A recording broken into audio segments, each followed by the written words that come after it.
안녕하세요. 오늘도 찾아와 주셔서 감사합니다. 구독이랑 좋아요 아직 안 누르신 분들 지금 이 영상 보고 나서 꼭 눌러주세요. 진짜로요. 오늘 얘기할 내용은 테슬라 사이버트럭입니다. 그것도 그냥 사이버트럭 얘기가 아니에요. 지금 이 순간에도 미국에서 사이버트럭 오너들이 집에서 차를 충전하지 못하는 상황이 벌어지고 있어요. 집에 월박스가 있고 케이블도 있고 콘센트도 멀쩡한데 차가 충전을 안 받아요. 그 이유가 바로 PCS 파워 컨버전 시스템이라고 불리는 부품 때문입니다. 근데 이게 단순히 운 나쁜 몇 명한테만 생긴 문제가 아니에요. 테슬라 서비스 직원이 소셜미디어에서 직접 인정한 내용에 따르면 초기에 생산된 사이버트럭 7만 5천 대에 들어간 PCS 시스템 자체가 결함이 있어 고장나기 쉬운 구조라는 겁니다. 7만 5천 대요? 이건 일부 불량품 얘기가 아니에요. 특정 생산 시기 전체가 해당되는 얘기입니다. 자, 그럼 PCS가 뭔지부터 한번 이해하고 넘어가야 해요. PCS는 파워 컨버전 시스템의 약자인데 쉽게 말하면 사이버 트럭의 전력 관리 심장부예요. 이 부품 하나에 온보드 차저, 즉 가정용 AC 전원을 배터리로 변환하는 장치랑 DC 컨버터, 그러니까 고전압 배터리 전력을 차량 내부 48V 저전압 시스템으로 낮춰주는 장치가 합쳐져 있어요. 한 개의 유닛에 이 두 가지 핵심 기능이 같이 들어있는 구조인 거죠. 그래서 이 하나가 나가면 AC 충전은 완전히 멈춰버립니다. 고장 원인으로는 머스페트라는 전력 반도체 소자가 열이나 과부하를 못 버티고 망가지거나 내부 부품들이 큰 전류를 다루다가 허용 범위를 벗어나는 현상이 반복되면서 생기는 것으로 보여요. 쉽게 설명하면 사이버트럭은 덩치도 크고 들어가는 전력 용량도 엄청난데 그 전력을 감당하기엔 내부 부품 설계가 부족했다는 거예요. 그냥 버티지 못하고 타버리는 겁니다. 실제로 고장이 발생하는 시점이 심각해요. 사례들을 모아보면 대부분 주행거리 1만 마일에서 1만 8천 마일 사이, 우리 단위로 대략 1만 6천 킬로미터에서 2만 9천 킬로미터 수준에서 PCS가 나가요. 차 산지 얼마 안 됐는데 이 문제가 터지는 거예요.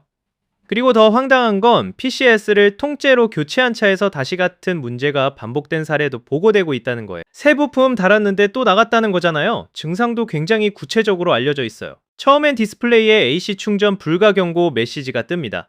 그 다음으로 충전 속도가 슬슬 줄기 시작해요. 원래 48A로 들어오던 전류가 갑자기 24A로 반토막 나거나 그것도 아니면 아예 더 낮아지다가 결국 완전히 끊겨버려요. 거기다 사이버트럭의 자랑거리 중 하나인 파워쉐어, 그러니까 V2L이나 V2H 기능, 차에서 전기를 뽑아서 외부 기기에 쓰거나 집에 역전력을 공급하는 기능도 오류가 나요. 서비스 모드에서 확인하면 진단 코드도 뜨는데 PCC2 A094, PCC2 A095, PCC2 A137 같은 코드랑 고전압, DC 과전류 트립 관련 코드들이 나옵니다. 그나마 다행인 게 있다면 PCS가 망가진 상태에서도 차 자체를 운전하는 건 가능하고 테슬라 슈퍼차저 같은 직류 급속 충전기는 여전히 쓸 수 있다는 거예요. 그런데 이게 위안이 되냐고요? 집에서 밤새 편하게 충전하려고 전기차 산 건데 매일 슈퍼차저 찾아다녀야 한다면 그게 전기차인지 불편차인지 모르겠죠. 사실상 일상적인 충전 자체가 막혀버린 거예요. 수리 과정도 만만치 않아요. PCS가 차량 구조 깊숙한 데 박혀 있어서 교체하려면 토너 커버를 떼야 하고 짐칸 바닥을 드러내야 하고 에어 서스펜션 관련 부품들까지 건드려야 해요. 뭔가 하나 잠깐 갈아 끼는 게 아니라 차를 반쯤 해체하는 수준이에요. 게다가 테라아머 패키지, 그러니까 차체 하부를 보호하는 두꺼운 갑옷 같은 부품이 장착된 차는 수리 시간이 거기에 더 더해져서 총 8시간에 달하는 공임이 나올 수 있어요. 부품값이 아니라 인건비만 8시간이에요. 보증 기간 안에 있는 분들은 테슬라가 교체를 해줘요. 기본 차량 제한 보증이 4년 또는 5만 마일 기준인데 이 범위 안에 있으면 개선된 버전인 리부지 하드웨어 리비전과 새 배선 하네스로 교체해줍니다. 문제는 보증이 끝난 차들이에요. 예전에는 보증 외 PCS 교체 비용이 5,000달러에서 7,200달러였어요. 우리 돈으로 700만원에서 1,000만원 수준이에요. 차량 수리비로요. 최근 테슬라가 이걸 1,000달러 수준으로 낮춰줬는데 이게 테슬라 입장에서는 선의의 조치라고 표현을 하더라고요.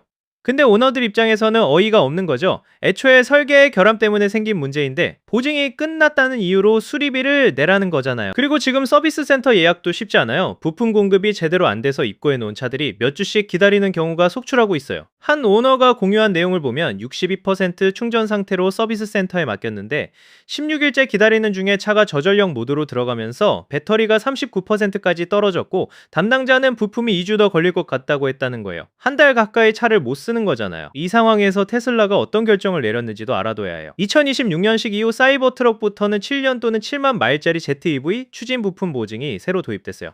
이 보증이 바로 PCS 같은 고가 부품을 커버해요. 근데 2024년식과 2025년식 파운데이션 시리즈 오너들, 그러니까 사이버트럭 초기 구매자들한테는 이 보증이 소급 적용이 안 돼요. 새 모델 산 사람들은 7년을 보장받는데 먼저 산 사람들은 기본 5만 마일 보증으로 끝이에요. 여기서 또 하나의 문제가 있어요. 테슬라는 모델 S, 모델 3, 모델 3, 모델 X, 모델 Y한테는 유상 연장 서비스 계약, 이른바 ESA라는 걸 제공하거든요. 보증 기간이 지나도 돈 내고 연장 보증을 사는 거예요. 근데 사이버 트럭은 이게 없어요. 아예 없어요. 그래서 5만 마일을 넘긴 2024, 2025년식 오너들은 아무런 안전망 없이 PCS 고장 비용을 전부 본인이 감당해야 하는 처지예요.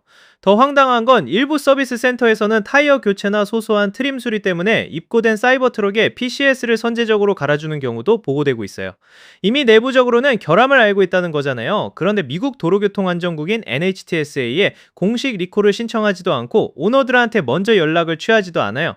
수십 건이 확인된 사례, 알려진 진단코드, 밀리는 서비스 센터, 이 모든 걸 다 갖춰놓고도 공식 리콜은 없는 거예요. 결국 지금 2024, 2025년식 사이버 트럭 오너들이 바라는 건 두 가지예요. PCS가 5만 마일 안에 터져서 보증기간 내에 무상 교체를 받거나, 아니면 반대로 5만 마일이 넘을 때까지 버텨줘서 테슬라가 공식 리콜을 발표하기를 기다리거나. 근데 이게 소비자가 자기 차에 가져야 할 마음가짐이냐고요? 언제 터질지 모르는 부품을 가슴 졸이며 달리는 게 맞냐는 거죠. 태조 채널에서 테슬라 관련 이슈를 꽤 다뤄왔는데요. 이번 건 특히 구조적인 문제라는 점에서 그냥 넘어가기가 어렵더라고요. 사이버 트럭이 출시 때부터 얼마나 많은 관심을 받았는지 다들 아시잖아요.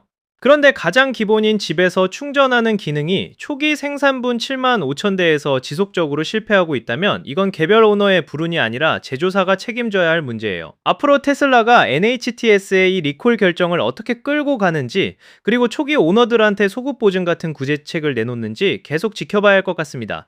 저도 계속 모니터링하면서 업데이트 있으면 다시 전달할게요. 오늘 영상이 도움이 됐다면 구독이랑 좋아요 부탁드려요. 다음에 또 봬요.